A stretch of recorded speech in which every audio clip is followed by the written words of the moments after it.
ওই যে বাহুবলী ছবির ভিতরে ভাল্লাল দেবের সাথে যুদ্ধ বাঁধে, ওই যে ভাল্লাল দেবের বল্লম ফাইরি চলে যায়, এই জাতের নাম হলো নেইমাতি খেলা শরীর, যে এই ধুনসির নাম হলো সকিনার মার মাজাই।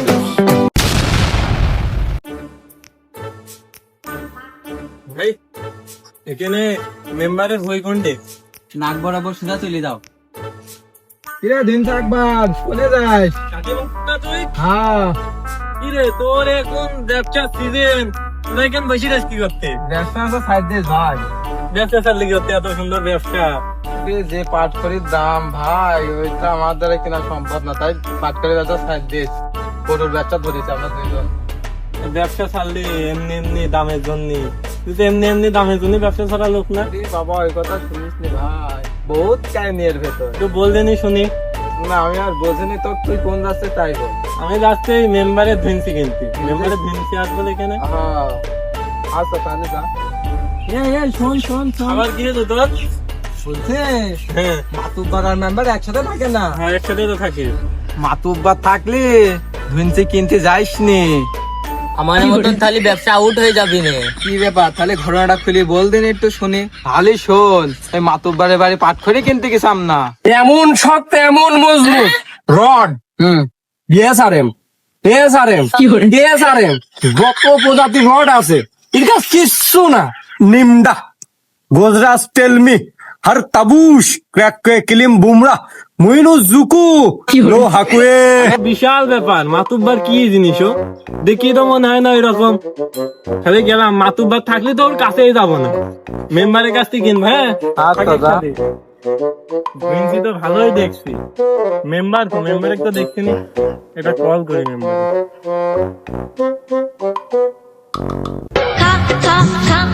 অসময় আবার কল দিল কি? হ্যালো,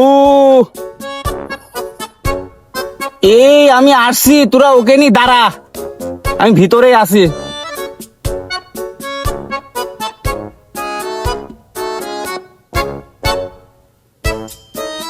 অসময় করে ফোন দিয়ারও টাইম পায় না। কি গো মেম্বার, তুমি এই ভুঁইর মধ্যে কি করতেছিলে? এই ভুঁই হলো সার দিতেছিলাম। সার দিচ্ছ? তোমার হাতে তুমি সারের প্যাকেটও দেখছিনি, যে গাবলাকে দিবা গাবলাও দেখছিনি, সার কেমন দিচ্ছিলে? এই সার যে সে সার না রে, এলো প্রাকৃতিক সার। কি বুঝলে? এ কি মানা যায়? মানলি মানো, না মানলি না মানো, তোমার ধুইনসি কিনার দরকার, তুমি ধুইনসি কিনে বাড়ি যাও। তো ধুইনসি কি ভুই ধরি বেসপা না খাইছি আটি আটি করে বেসপা? সচরাচর তো আর আমি জিনিসপাতি বিক্রি করিনি, মনে করো আমার যত জিনিসপাতি বিক্রি করা লাগে মাতুব্বার করে দেয়। এখন কি তোমরা যদি চাও তাহলে মাতুব্বারকে কল দেবো? কাটি মাসুদে বললো মাতুব্বার যদি ডাকে তাহলে কিন্তু আমারও ব্যবসা নট হয়ে যাবে না। থাক, মাতুব্বারেক ডাকা লাগবে নে, তুমি বলো। দেখো বাবু, আমার জিনিস বিক্রি করতে হলে আমি আলাদা একটা টেকনিকে বিক্রি করি, আর এই টেকনিকের বিক্রি করে বিধায় মাতুব্বার সব জিনিস আমার বিক্রি করে দেয়। এখন তোমরা যদি আমার এই টেকনিক অবলম্বন করে কিনতে চাও তাহলে আমার ধুনসি আমি বিক্রি করব। টেকনিক হোক আর যাই হোক, মাতুব্বারের মতো জাত তো বলবি নে, এমআই কিনি। আচ্ছা তোমার টেকনিকে আমরা কিনবো, দেখি শুরু করো, তোমার কি টেকনিক? আমার এক একটা জিনিস এক এক টেকনিকে আমি বিক্রি করি। আমার এই ধুইনসি যে বাগানটা দেখছো, এই ধুইনসি বাগান হলো মনে করো জাত ভিত্তিক মনে করো যে তৈরি করা হয়েছে। এখন মনে করো আমার ধুইনসির তো আর সে মাতুব্বারের মতন এই জাত ওই জাত এরকম না, মোটামুটি যাই হোক পাতায় পাতায় ডালে ডালে এরকম জাত আছে আমার।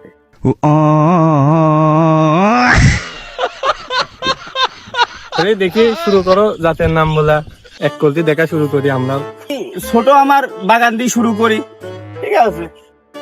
এ দেখো, এ একটা ধুইনসি দেখেছো, আশপাশের গুলা দেখেছো, এরা পুষ্টির একটু অভাব। এখন মনে করো এই সব পুষ্টি যা ছিল সব মনে করো খাইয়ে নিয়েছে। কিন্তু দেখো ঘাস, দেখো দেখো দেখেছো, এ দেখো ঘাসগুলো একদম টাটকা, কারণ আমার এই ধুইনসি হলো সেই ধুইনসি। এই ধুইনসির মনে করো ডালে ডালে মনে করো যে দেখো ডালে থেকে এরকম করছে, দেখো পাতা পাতায় পাতায় গুণ। বুঝলাম, আমরা পুষ্টি কম পুষ্টি বেশি ওইটা বুঝিনি, আমরা ধুইনসি নেবো ধুইন্সির দাম বলবা, ধুইন্সি কিনে নিয়ে চলে যাবো। খালি বাপু দামি কই, এই যে পুষ্টি কম যেগুন দেখতে পাচ্ছ এগুলা 110 টাকা পিস ধরবো না, বুঝেছো? আমরাই ধুইনছি কিনবো না, অন্যতা থাকলে দেখাও। আছে আছে, তোমাদের জন্য কম দামের তাও আছে। বাপু যাইও না, আইসু ওই বাগানে আইসু। এই জাতের নাম হলো সবদুলাতে আসতে চলা। আরে এই জাতের নাম কেমন হইলো? এই ধুইনসিটা অনেক শক্ত। আমার শ্বশুর বাড়ি গছে একটা পিলার কোম্পানিতে, এই পিলারের কাছে এই ধুইনসি দেওয়ার জন্য গেলাম নিয়ে। এবার নিয়ে জাতি ড্রাইভার ছিল সবদুল গাড়ি চলাচ্ছে শয় করে। আমি বলছি যে একটা দুর্ঘটনা ঘটে যাবি না, আরে আল্লাহ মুখের কথা মুখেই থাকলো। ধুইনসি গেল টেরাকের সাথে বাইতে। এবার এই টেরাকের সাথে বাইতে যাওয়ার পর টেরাক গেল উল্টো। দেখ কোনো টেরাকের ক্ষয়ক্ষতি আর হয়নি, তাও সবদুল আস্তে গাড়ি চলাচ্ছে না। লাস্টে কি করব, ধুইনসি দিলাম ভৈরি রোডের ভিতর, ভৈরি দি তাও থামাইতে পারছি না। রোড খুঁড়তি চলে আসছে। এবার যাই গ্রামের ভিতর রাস্তা, আমি বলছি সবদুল্লাহ তুই আসতে যা, কথা আমার শোনে না ও। এবার যাই আমার শ্বশুর বাড়ির সামনে দিলু গাড়ি ঢুকা, ধুইনসি গেল পিলারের সাথে বাইদে, পিলার গেল ভাঙি। আর এই ধুইনসি তো আমি একটাই নিয়ে গেছি, দুইটো কিন্তু নিয়ে যাইনি, আমি একটাই নিয়ে গেছি। এই একটা ধুইনসি মাঝখান থেকে কাটি 2 পিলারে দেওয়া হয়। শোনো মেম্বার, আমার বাড়ি করার মতো টাকা পয়সা নেই গো। আমরা ধুইনছি কিনবো হচ্ছে আকায় জাল দেওয়ার জন্য, পিলার করার জন্য না। খালি নিবা কি না নিবা সেটি তোমার বিষয়, খালি দামটা শুনি যাও। বেশি না, একটা পিলারের দাম দিলেই হবে। আমরা বাড়িও জীবনে করবো না পাকা বাড়ি, আমার পিলারের দরকার নেই। আমরা ধুইন্সি নেবো, জাল দেবো, জাল দিয়ে ভাত রেন্দি খাবো, সেই ধুইন্সি দেখাও। আছে, চিন্তা করার দরকার নেই। আইসু জাল দিয়ার তাও আছে, আইসু আমার সাথে।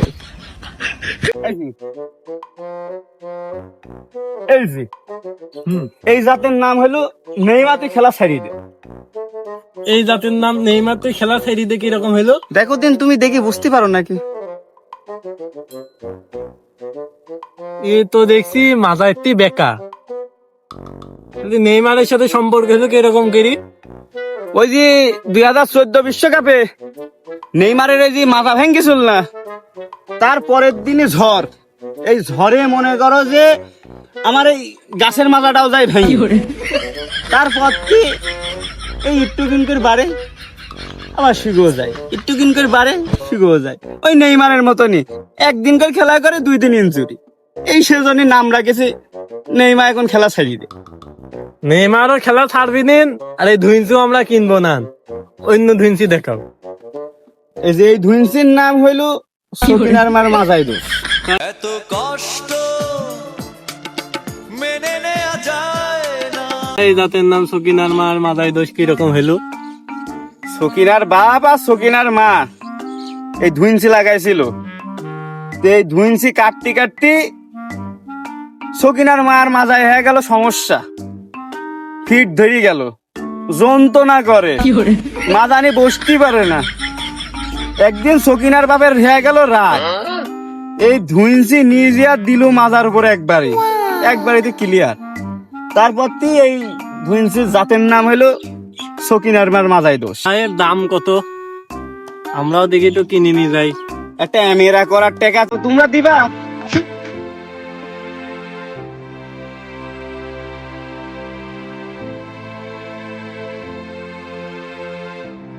মধ্যে আমার ক্যামেরা কিনতে আসলো, আর আমরা ক্যামেরা করার টাকাই দেবো কি করতে? এর দাম একটা ক্যামেরার টাকা কিছু জন্য, তাহলে এবার ঘটনা খুইলি কই। সকিনার মার মাজায় ব্যথা হওয়ার পরে সারা বডি ক্যামেরা করিয়েছে, তাও কোনো রোগ খুঁজে পায়নি, একবারিতে ক্লিয়ার, সব ক্লিয়ার। এই জন্য ক্যামেরার টাকা দিলেই হবে। তোমার এই ধুইন্সি কেনার মতন ক্ষমতা আমার নেই। আরে আর একটা জাত আছে, এই জাতের নাম না শোনা পর্যন্ত তোমার তো আমি জাতি দেবো না। চলো এটাকে শুনে আসি। আইসু, এই যে আমার আর একটা জাত, এই জাতের নাম হলো রোনালদোর বুলেট শট। এই রোনালদো দেখো কি জোরে শট মারে, যে শটের কারণে মনে করো যে গোলকিপারের হাত ভেঙে যায়, ডিফেন্ডারের বুকের খাসা ভেঙে যায়, বার কেন ভাঙে না? এই আমার এই জাত দিয়ে, এই ধুইনসির এই জাত হলো ফিফা কোম্পানি এসে আমার ঠিক নিয়ে যায় বার দেয়, এই জন্য কিছু হয় না। তাহলে এবার বুঝিছো, এইটার দাম বেশি দেয়া লাগবে না, তোমরা খালি দাম বেশি করছো, দাম বেশি দেয়া লাগবে না। এই একটা বার বানাতে যে খরচ হয়, ওই খরচটা দিলেই মোটামুটি উঠে যাবে। আমরা ফুটবল খেলাও বুঝিনি, রোনালদো চিনি অল্প, আমরা ওই 12 বানাবো না নে, ফুটবলও কোনোদিন খেলবো না। আমার এইসব নিয়ে কাজ নিকো, অন্য জায়গায় দেখি যদি জাল দেওয়ার ধুইন্সি পায় তাহলে সেটাই কিনবো, তোমার এই ধুইন্সি আমরা নেবো না। তো যাই হোক, কথাবার্তা আর বলছি নি। এই দেখো পাশে আমার আর একটা বাগান আছে, এখান থেকে কয়েকটা জাতের নাম শোনো, কিনলে কিনো না কিনলে না কিনো না। আমার অত জাতের নাম শোনা তুমি শোনো, খালি এসে শুনে যাও, তোমার কেনার দরকার নেই। একটাই শুনবো খালি, আর আচ্ছা, বেশি একটাই শুনবো না। বলবো, যাও আসো।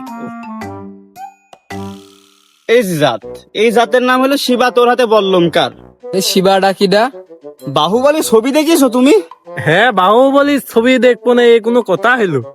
ওই যে বাহুবলী ছবির ভিতর ঝর্ণা বাই ওঠে, ও চেনো না তুমি? ও, ওই শিবা, তাহলে ওই শিবার সাথে এই সম্পর্ক কি? ওই যে বাহুবলী ছবির ভিতরে ভাল্লাল দেবের সাথে যুদ্ধ বাঁধে, ওই যে ভাল্লাল দেবের বল্লম ফাইরি চলে যায়, ওই অত শক্ত বল্লমরা পাবি কোন? এই যে এই মাল। এই মালের সাথে বল্লমের সম্পর্ক কি? এই হলো ধুইন্সি, ওই হলো বল্লম, আকাশ পাতাল তফাৎ। তুমি এখনো বোঝোই? ডাল কাইটি তো চাচুলিয়া টাল লাগা দিলেই হ্যাঁ যাবে বল্লম। আমার ভুল হচ্ছে হ্যাঁ। তা না হয় হইলো, এ বাহুবলীর হাতে এই বল্লম গেল কেমন? ওই যে কাটাপ্পা আর আমার দাদা ছিল বন্ধু, আমার দাদা তো কবেই মরি গি। যে কাটাপ্পা শুনিয়েছে আমার, আমি এই ধুইন্সি লাগাইছি, আইসি অমনি আমার পাশা ভিতরে যে এটা তোমার দেয়াই লাগবে, এই ধুইন্সি দেয়াই লাগবে। তা আমিও কি করবো, সেও নাসর বান্দা, দিলাম দি। আকবর, তুই আমার আগে চলে আসছে কে? আমার ওই ধুইন্সি কেনার মতন ক্ষমতা আমারে নিকো, আমরা দেখি অন্য জায়গায় পাই নাকি। আরে দাঁড়া, আমু যাবো, একসাথে যাই। আসো। তোর হাতে ওইটি কি? এটা তোর একটা জিনিস বুঝা দে। হ্যাঁ, তুই যে ডালটা ছিঁড়ি নিয়ে আইছি, এইটু কিন্তু একটা জাতের গাছের তা। এ কি জাতের গাছ? এই জাতের নাম হলো জসিমের মা। তুই ঘাস কাটিস নি। এই রহস্য কি রকম এদের? এই রহস্যটা শুনতে হলে একটু বসতে হবে। ছয় মোড়ের উপর দিয়ে বসে এই রহস্যর তোকে আমি সব ঘটনা খুলে বলছি। তুই চলো। আকবর, মাতব্বার বসে রিয়াস, এই তো দেখছি, ওরা মেলা ছেলেবেলেও তো আজ দেখছি। আমি বললে কেমন হেয়া যাবেন? হ্যাঁ, তুই মাতব্বারের জায়গায় ডালটা হাতে ধরা দিস, মাতব্বার সব বিস্তারিত বলে দিবেন। আজকে তাহলে তাই হোক। বলিস নি আমি এখানে আছি। কতবার? হ্যাঁ, দেখো না, এটি চেনো নাকি? ওহো, এ তো সিনা পরিচিত, এ তো জসিমের মা ঘাস কাটা বন্ধ কর, সেই মালই তো। তো রহস্যটা একটু বলো দিনি। রহস্য তাহলে একটু কোন বয়, সময় লাগবে না। এইসব ফোনটি বাবা বন্ধ কর, এদিক দেখ, হ্যাঁ কাহিনীটা শোন। হ্যাঁ এই যে জাত, ঠিক আছে, মেম্বারের ভর্তি তো নেয়ালি, মেম্বার এখন লাগা আছে, ইট যে পুষ্টি দেয় ঘাসে। জসিমের মা রোজ ঘাস কাটে, মেম্বার 3-4 বার নালিশ করে 4-5 বার মানা করেছে, শোনে না।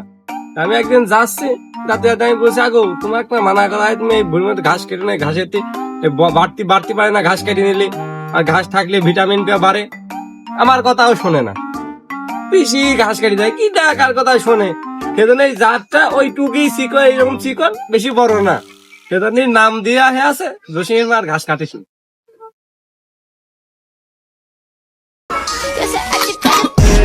Bole, bole,